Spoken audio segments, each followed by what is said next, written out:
Okay, Yeah. every time you introduce yourself, hi, I'm Paul, I'm with Jollibee, or you say right away who you're with. Okay, but that doesn't exist today. So maybe that's changed, but this is a challenge that I'm beginning to see. Yeah. Uh, and I like the way you put it that, what is it? I like my mental, what is My it? mental Well-being, health, my health, being, well-being. right? I So, think that's their priority now, Paul. I right. think really they are not just willing to sacrifice it for money or Mhm. for titles. Right. I think values have changed.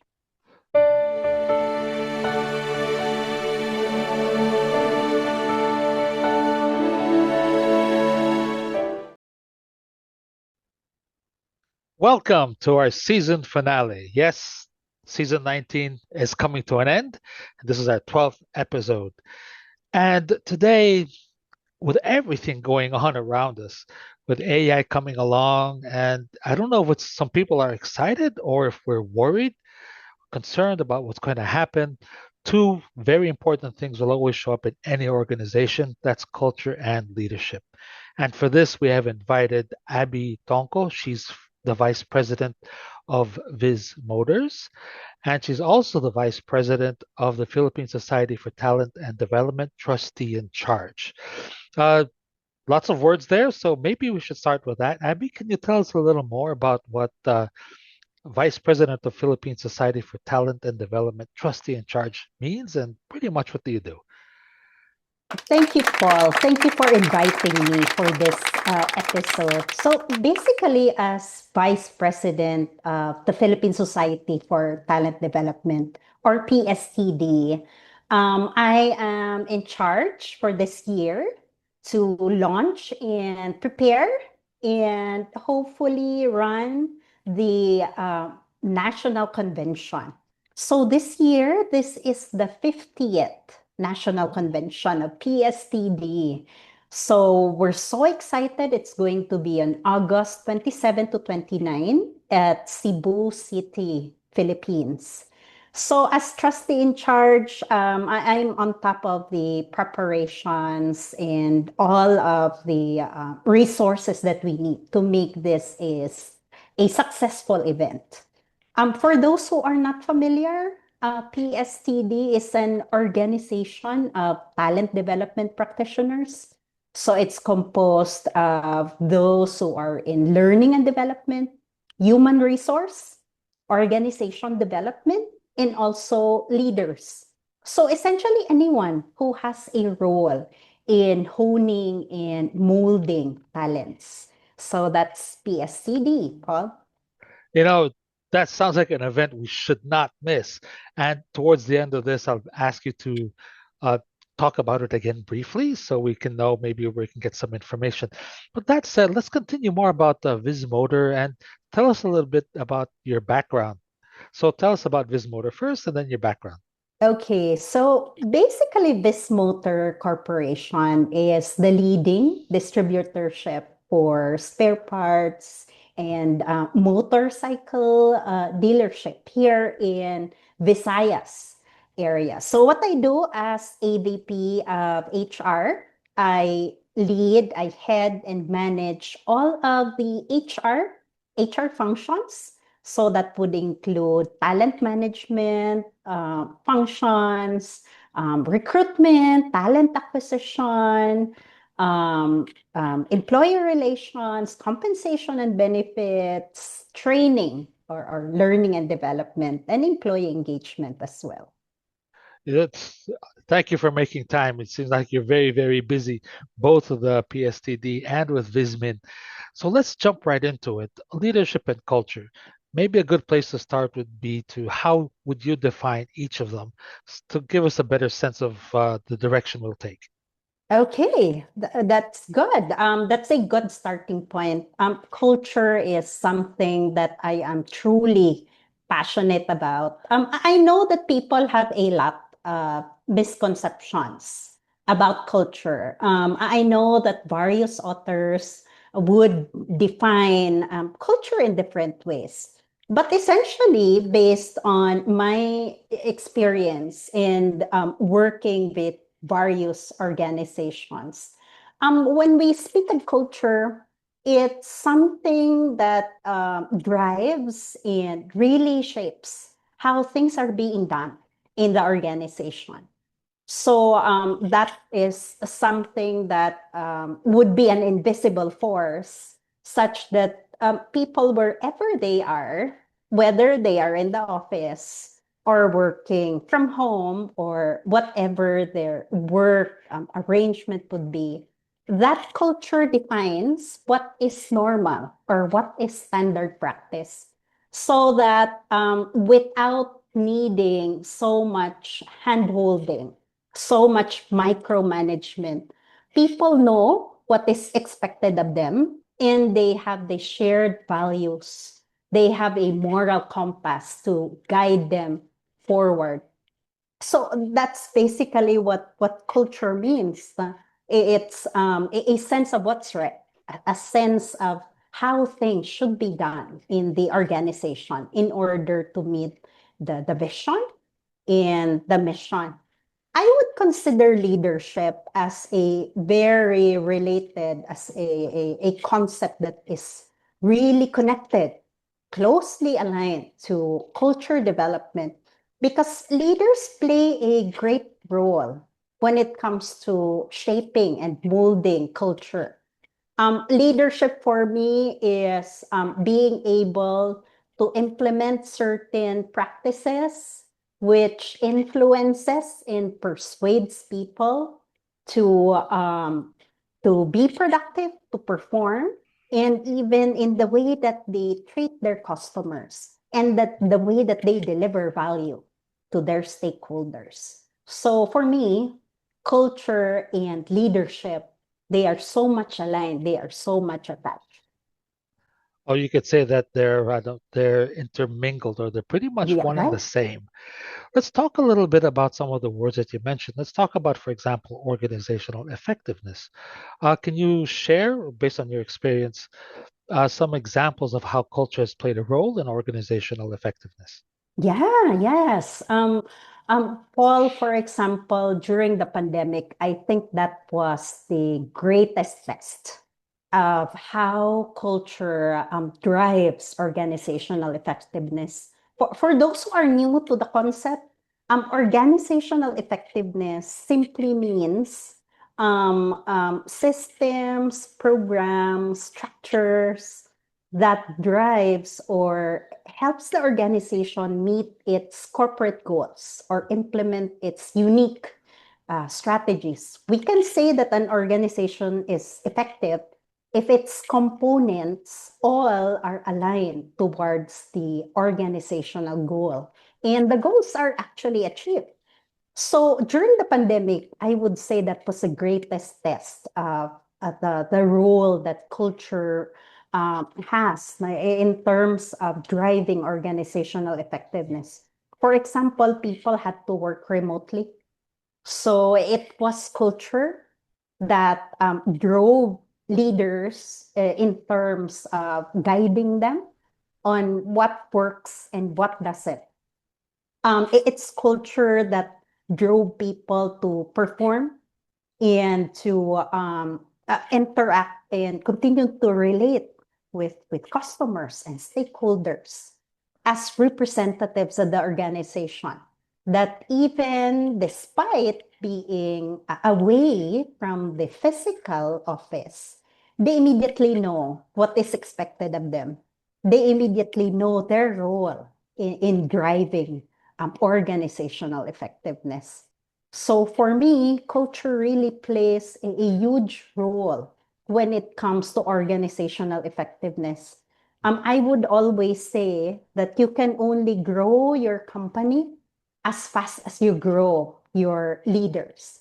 That's why in Vismotor Corporation, for example, we invest so much in honing and really building the leadership competencies of our people because the things that they do, the way that they manage people, it drives culture, it molds culture. And so we need everyone to be aligned, to really be able to connect with the purpose, with what we would like to deliver to our customers. Well, I'll talk about that just a little bit. Why? Because alignment is something many organizations struggle with. Mm-hmm. Okay, purpose is oftentimes understood differently, even by VPs and directors. They have a different view on purpose, and sometimes that causes a great deal of misalignment. But I'd like to share a different point of view about the pandemic and maybe during stressful moments. I've never believed that's a time where your culture or maybe your values are tested. I believe that that's the time that your values are determined. You choose. Okay. Uh, it's when we are successful that the choices we made are tested. Mm-hmm. Okay. I don't know if you're biblical or not, but I'll give you an example. If you look at the story of King David, when he was struggling, when he was still a shepherd boy, it was determined what his values were. But when he became king, he started losing track of what those values were. When he became successful, the values were tested. Okay, so that's my point of view about that. And I'd like to share, well, what do you think about that? Sometimes it's when a company becomes successful, if you want to say, that they start forgetting what the lessons they learned in the pandemic. Yeah, Okay, yes. Yes, right. that's So, right. and then I just totally agree with you, Paul. I totally agree. We've seen leaders being very good individual contributors, but then they right, are promoted, they're assigned remotely, for example, mhm, to different branches, to manage regions. right, So yeah, I do agree with you, Paul. When you step up to a leadership role, wherein you have to make decisions. I think yes, it both validates and tests your values, right, right? Because now, when you're happy, when things are going right, it's so easy to follow your values, right? But when things get tough, I think that's where the test and the validation comes in, right. that you know that this is what is right and you would choose to do what's right even if it's difficult. So yeah, I Correct. totally agree with you, Paul. Let's try to bring it to something that's happening right now with Mhm, the AI coming. For me, it's not. I even saw this at the very beginning. When I looked at AI, I said this is a skill like in mhm, the early days of Excel and Microsoft. These are skills that eventually you just learn on your own. mhm, Okay, it does not. You have to go to prepare for it. So you'll learn the skill. The challenge is how to use it or when to use it. Okay, and that's a very cultural driven thing because there's a lot of ethics involved there. mhm. Okay, so right now, for example, how would you imagine Vismotors approaching the situation with AI? Is it when to use it? Or what is your point of view on that? That's what I like about working with Vismotor Corporation. One of our values is really innovation and creativity, which is why we are always being encouraged to try out better ways of doing things. Like AI has a lot of ramifications. There's a lot of things that you can do with AI tools, like with ChatGPT, for example. It has made content generation so much easier. Yeah, So yes, Paul, it's a good thing for some companies who promotes innovation and creativity, like Vismotor Corporation. But I agree with you, Paul. Some companies are quite hesitant about using AI tools, particularly because some are tempted, perhaps, to label certain content as their own, even if it was just generated using ChatGPT. So I think it's really something that's dangerous because we all know that AI sometimes they have their hallucinations, right? Sometimes they would cite facts and data which are not actually factual. So yeah, the right. integrity issue comes in when it comes to proprietary information. But for me, Paul, if it's something that also makes work much easier, Mhm. like you have an original concept, but then you use generative AI to refine it, to improve it. So Right. yeah, there's a thin line, right? It's not yours, but you're trying to use the tool to make work easier. So I think yeah, the boundaries when it comes to integrity really thins down. There's another boundary actually when it comes to Mhm, leadership, and you mentioned this earlier. It mhm, talks about decision making. mhm, Now, decision making is it's really part of leadership, and unfortunately, or I don't want to say unfortunately because it seems to be an aspect of all leadership. mhm. The higher up you go, you have to make bigger decisions on less information. Right. Okay, so it does become tricky, and I sometimes there might be the temptation to just let AI decide for you. Mhm, Okay, and that for me is a little tricky, especially on the ethics side. Okay, for a leader. mhm. Okay, is this something that concerns you, not just you, also Vismotors, in terms of being able to set a boundary? I can give you a very quick example. I don't know if you experienced this, but I would say about 10 years ago, or maybe even longer, further back, companies started putting coaching online. Yeah, Okay. yes, But then yes. what happened? As a manager, I just send you my coaching log. Okay, I'd be here. And that's it, coached. I go, that's not coaching. Okay, coaching is me actually talking to you about something. But Right. on my end, oh, I ticked Mhm, my box. I coached Abby. So mhm, now I met my KPI. That's it. And then mhm. then there was this whole thing about having to teach coaching again. You know what I mean? So even just there, uh, parang they left it to technology to do it. Okay, and as a leader, if you let, I'll just let, what do you think, Chat GPT? Or sige, I'll just decide what they say. You know, so that's another Yeah, thing. yeah, Uh, that's Go true. ahead. But Paul, actually they call it also AI delegation.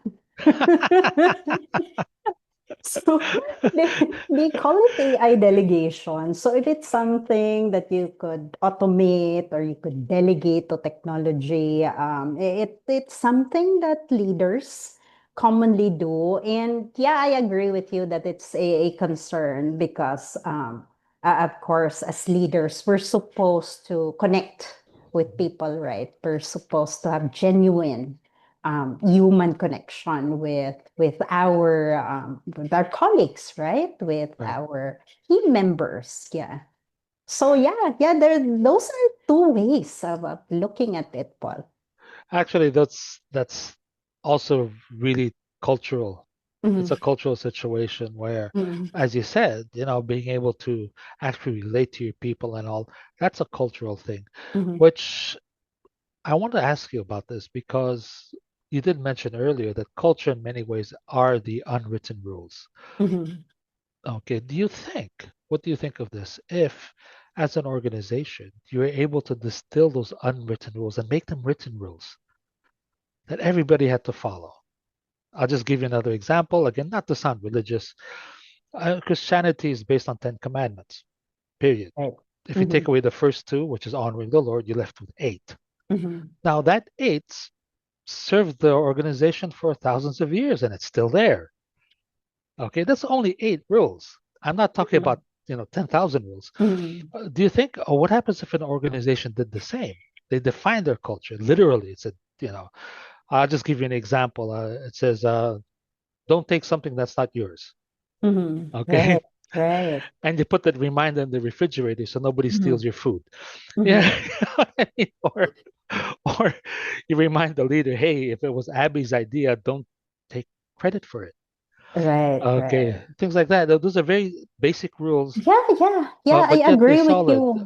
It's so yes, I can Mhm, understand that culture is unwritten, but sometimes the unwrittenness of it mhm. makes it, something like a little difficult to navigate for those who've been there Yeah, or just starting. Okay, right, so I'm right. thinking, why don't you codify it, put them Mhm. as rules?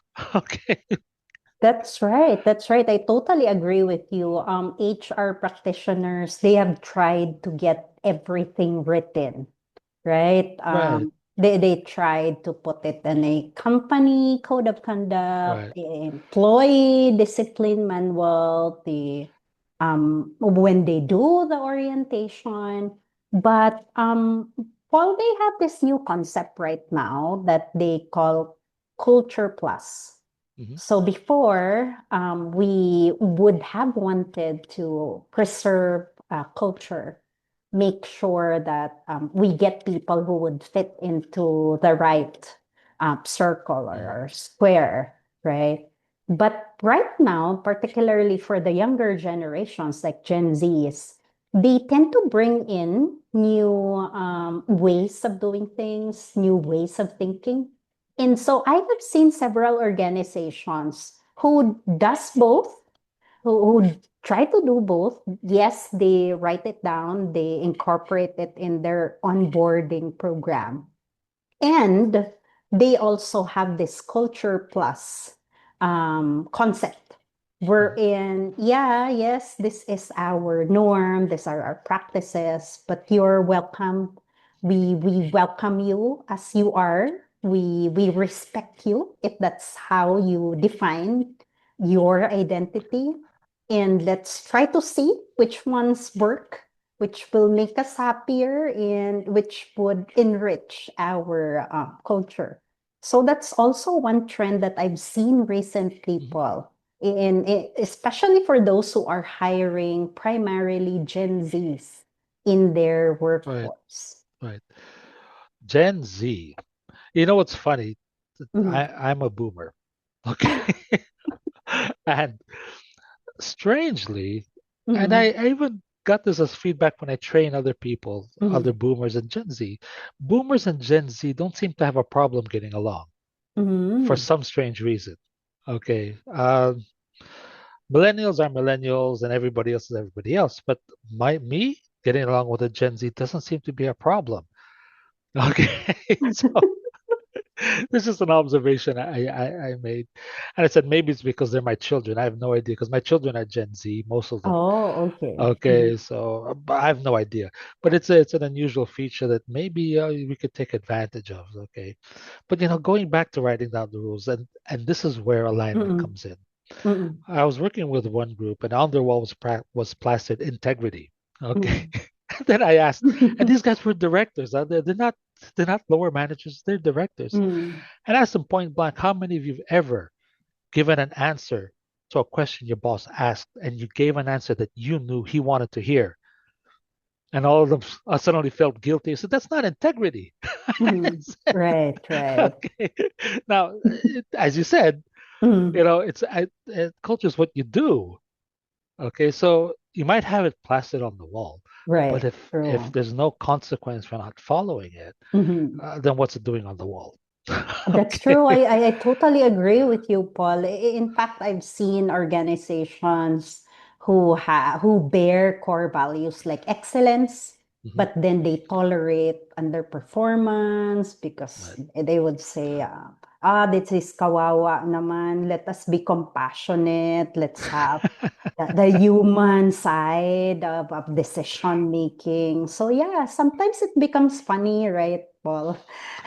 When it comes to core values and defining culture. Because yeah, just like what you said, actions, they speak louder than words, than written words, Right. right? Right. So yeah, I even say, Paul, that your culture is defined by the behaviors that you tend to tolerate. So, Yep. I right, agree. right. So if you tolerate tardiness, people will start coming in late for meetings, clocking in late, right? So really, it all boils down on quality leadership. Right. Right. I still remember my early days, and I was, let's say, just getting into the upper levels of management. I would tell this junior supervisor, would you like me to write you an NTE, notice to explain? Let's say to you, Abby, dear Abby, why shouldn't I give you a memo for you not flagging Paul for being late? I said, would you like to receive that from me? I go. Mhm. But Right, right. technically, I should do it. If I see you not following the rules, I should do Mhm. it. Right. I should write you, hey, you know what's Mhm. going on? Okay, so then, and a lot of you know what their answer was? Sir naman, ba't ganun ka? I said, why can't I be like that? Yes, yes. Sometimes really in actual leadership, in managing people, it's really hard to look at things as black and white or yes Mhm. or no, right? So it becomes ridiculous sometimes, right, Paul? Right. So it's Well, a yeah, balance. no, I'll agree with you. And Mhm. ultimately, it's the leader who's accountable. I mean, Mhm. if I'm managing a team of 20 and my boss is coming down on me because I'm not meeting my targets, and it found out that, hey, look, you got 10 people who are habitually late, what can I say? Mhm. Then Right, I'm in trouble. right, Okay. right. Right. But Mhm. if it's different, now here's the tricky part. Let's say I'm doing well, but I have 10 people who are habitually late. Will the boss still flag me? Yeah, yeah, that's true. Okay. That's Right. true. That We becomes have another issue. difficulties Okay. disciplining those who are highly performing, right? I agree with Right. you, Right. Paul. So, yeah, sometimes leaders, top management typically would compromise, especially for high performers, right? Right. Right. Yeah. Which leads me to my next question. In Mm. what ways are leaders shaping the culture in the organization? We've already talked about some. Mhm. Okay, those are not so good ones. How about some? Do you have some good examples to share with us about how leaders have helped shape an organization in a very positive manner?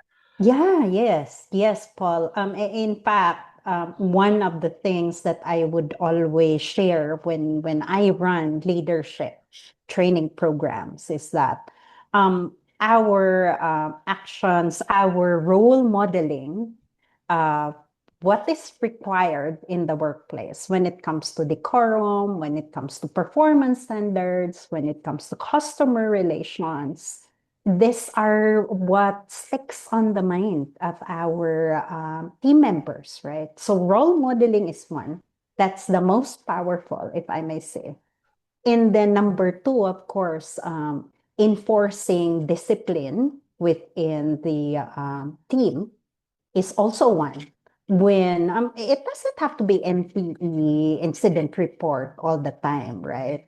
Just like your example, Paul, a leader could like jokingly reprimand a person, and because we know our people, we immediately know if they get the message right. We immediately know if our communication is really landing right, because we know what would work in a certain situation. So discipline is one to discourage behaviors that are unproductive, that are not aligned to culture. Of course, the third one would be constant communication, always talking about culture.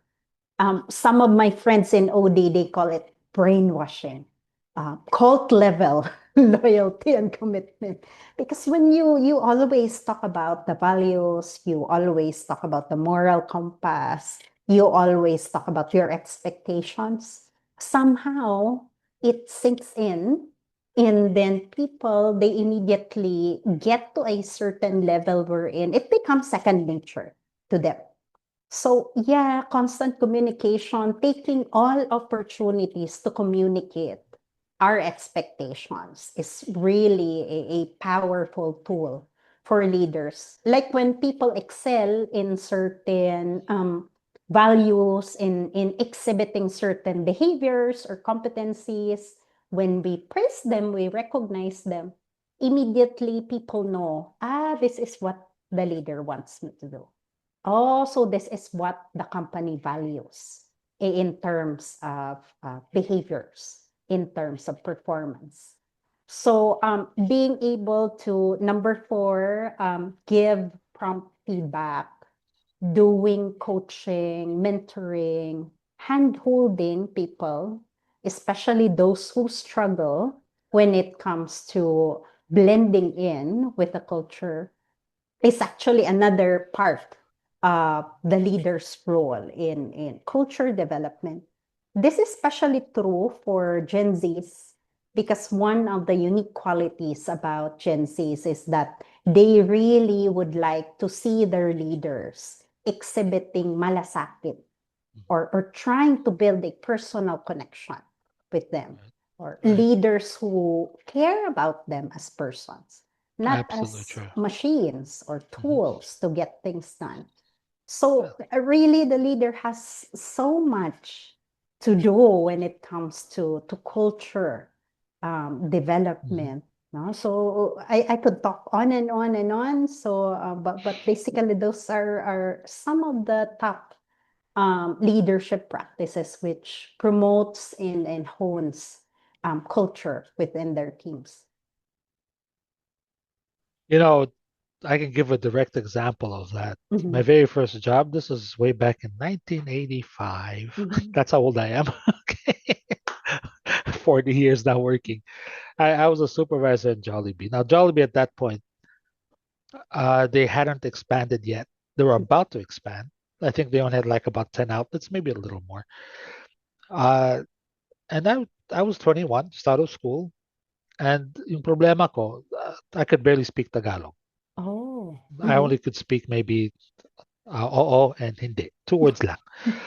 And they put me in an outlet, a store where the people spoke English, yes and no then. Okay, that was it. Okay. And one of the things that I hated most was they never wore their hat. Okay. Now, in all food service industries, you have to wear a hat or a hairnet so hair doesn't fall in the food. So for me, that was very important. Okay, and the funny thing was, at first I started being makulit. Okay, Abby, where you at? Where you at? Sometimes I even put the hat on for you. Okay, that's how Mm. makulit I was about it. But I never gave anyone a memo or anything. Mhm, Period. But mhm. within 3 or 4 months, as soon as they see me, uy, andun si Sir Paul, and they'll put on their hat, no? And I said, but I say, I liked it, I did. But at the same time, I said, why only me? Okay, why not the other managers?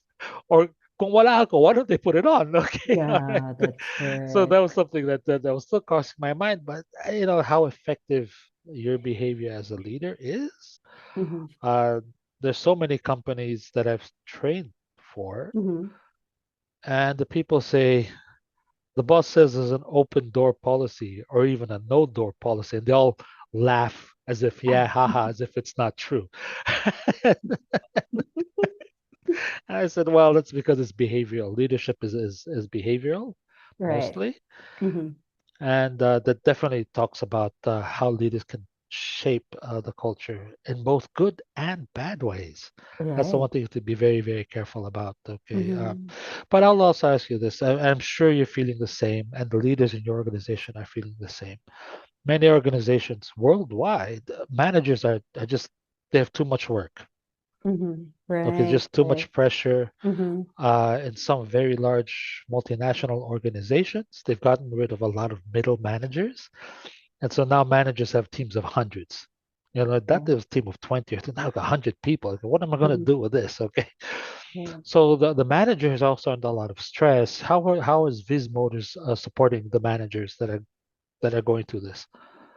Okay. Yeah, yeah, that's really one concern right now when it comes to coping with increasing complexity of work, increasing workload, and it's becoming toxic in the work environment. We do understand that as all of us, like in this motor, we're currently transitioning all our processes to process automation and robotic program automation. So yeah, just like any organization, the struggle really is trying to ensure that there is seamless customer service, right, and service delivery, despite of all that transition. I know that everyone experiences it, and truly, the leader has to cope with both, making sure that processes are okay, that customers are happy, And of course, that their employees are happy as well or taken care of. In this motor corporation, we follow a certain span of control. So we know that for technical positions, for example, if you have people who really have to be mentored and coached and handheld in order to adapt, you can only manage as many as 7 to 8 people, or else things will really fall in between the cracks, right? Now, if you have people who does routinary work, volume, manual transactions that they're used to, they're already competent, we can go as many as 12 direct reports. So what we do in Vismotor Corporation is that we have really launched programs to really help with succession planning, preparing leaders to cope with the challenges, equipping the leaders with certain resource tools that they and their direct reports can refer to when it comes to performing certain transactions. So we also make sure that there are supervisors who are trained to do support like counseling, coaching. You know, Paul, how the line when it comes to Filipino workforce, right? One time you're doing performance coaching, slowly it becomes a counseling session, right? So immediately you should train your leaders to be able to do both, right? You can't say as a leader, for example, you can say, don't cry. This is a performance coaching. I am not ready to do counseling, right? So really being able to handle both coaching and counseling is very important so that leaders can help their people perform. And so when people are performing well, when they are equipped, when they are trained, so problems in the higher level, those that are cascaded or those that are elevated would be lessened. So we would have people in the higher ranks focusing on strategies instead of firefighting. So those are the things that we are doing so far in this motor corporation in terms of helping our leaders to cope with the growing complexity of both digital transformation and expansion. Because right now, Paul, we're opening as many as 3 to 5 branches per month. So we know that the leaders, they find it quite difficult to really keep up with the pace. So we in HR, we try our best to make sure that when people are deployed, they are ready. They have underwent the appropriate onboarding. Opening branches carries its own set of problems, if you want to say, Yes, compared to exactly, operations. Okay. exactly, Paul, And exactly. I mean, you might be doing, because in the fast food scene, you'd have specific teams that just open branches. That's all they did. Yeah, Okay. So, and then they turn it over to operations because it's a completely different ball game opening branches. right, right. It's one of those cases where if anything can go wrong, it will. Okay. Mm. So, but it's interesting that you kind of merged the performance coaching with counseling, because Yeah. one of the biggest issues as a supervisor, even as a Mm, manager, mm, why I don't coach is I can't equate value to it. For me, it takes up too much time, and then voila, there's no result. You mm. know what I mean? So oftentimes coaching is set aside or counseling is set aside, because for me, what am I going to spend 20 minutes talking to Abby for when at the end of the day, ganun pa rin siya. You know what I mean? Nothing's going to change, no? So I just say, oh, next time na lang, and then I keep on forgetting it. Okay. But I like that idea of combining the two, performance and counseling. Mm. Uh, and this is to everybody, because this I also see a lot of during the performance appraisal, which is separate from counseling and coaching. That's when they try to Right. do everything. Mhm. I said, you guys are nuts. So I only get to talk to Abby once a year, and it's everything at one time. I said, that's not going to work. Right? That's right. That's So true. So you dump everything from yeah, January, yeah. February, And I'm just first saying, time. if you look at appraisal, Mhm. just the name itself is telling you Mhm. it's not coaching or counseling. It's Right. appraisal. Mhm. Parang report ka dyan. And if you did it right, if I'm appraising you, Abby, you already know your score before you approach me. Mhm. So it shouldn't be, my basic barometer there is I ask, when it comes appraisal time, is everybody panicking? Or is HR being blamed for everything? Kung ganun, you're doing it all wrong. So Mhm. there's something that isn't right. Yeah, so anyway, uh, let's just focus a little more on, you talked about your succession planning. Right. And for me, the difficulty is, and this is my own personal thoughts, leadership, first and foremost, is a decision. Mhm. Okay, it's not, the behaviors are there. Anybody can learn the behaviors, but you have to decide to learn them. Right. Okay. Mhm. And what I'm seeing now is fewer and fewer people are making the decision to become a leader. I It's agree not with that you. they can't, but Mhm. they don't want to be. Yeah. Okay. Yeah. Yeah. And I was having an interesting conversation with a lady Mhm. on LinkedIn, and she said, here's how we're going to solve it. We're going to take away the administrative tasks of the managers so they can focus on Mhm. developing people. And I wrote back, I love developing people. What I don't like as a manager is having to explain to my boss where the money went. Mhm. And two, having to execute something like, Paul, I'll pay you more money, but you've got to pay the people below you less. I don't like that. What I Right. said. Okay. And that's what I wrote back. She didn't answer me, but I said, yeah, it's sometimes it's just a mere responsibility that they don't Mhm. like. I'm noticed that you agree that you're also seeing this, Yeah, yeah, I'm seeing it really, right? Paul. This is especially true for the younger Yeah. generation, Paul. Like, I have had an experience, not in Vismotor though, in my previous Mhm. employer.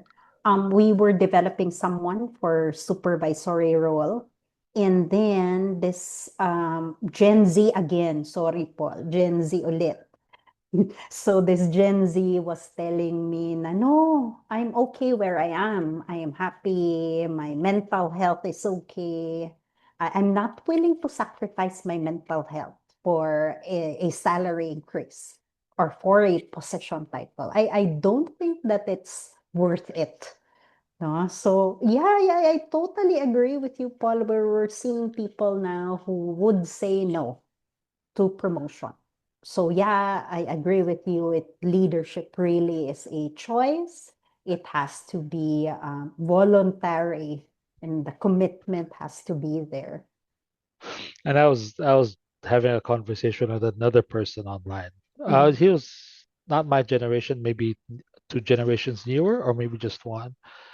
And you know, I became a leader because, well, I needed the money. I had a family. I need the money, so I went off and became a leader. Okay, I can't really say. I definitely like the money, of course, and the title was all there. I definitely can't say that I became a leader because I wanted to develop people. Mhm. Okay, it just came out naturally out of my work that it's something I had to do. But even me, when I look at my situation, I said I didn't choose to become a leader to develop people. I needed the money. Period. Oh. Okay, all right. So, and today maybe they're not in that same boat. Many of them are delaying having a family. That's one. Right. Mm. Two, uh, I don't know. Maybe Gen Z, their life doesn't circle around their work. At my time, it was. Okay, Yeah. every time you introduce yourself, hi, I'm Paul. I'm with Jollibee. Or you say right away who you're with. Okay, but that doesn't exist today. So maybe that's changed. But this is a challenge that I'm beginning to see. Yeah. Uh, and I like the way you put it. That what is it? I like my mental, what is My it? mental Well-being, health, my health, well-being. right? I So, think that's their priority now, Paul. I right, think really they are not just willing to sacrifice it for money or mhm, for titles. right. I think values have changed. Yeah, you could say that. Mhm. Or usually when I start my leadership training, Mhm. I say moving out of your comfort zone. Maybe they don't want to move out their comfort zone yet. Yeah, But yes, yes. they're happy where they are, so you can't really force them. Mhm. But Abby, I enjoyed the last 45 minutes talking with you. There's a lot of ideas that came both ways. Beautiful conversation, lovely conversation. And before I wrap up, maybe you want to talk more again about the event you have coming up with PSTD, or maybe Vismotors has some events that you'd like to share with our viewers. Yes, thank you for the opportunity, Paul. So for PSTD, we will be having our national convention. That's the 50th national convention on August 27, 28, and 29. So it will be in Cebu City.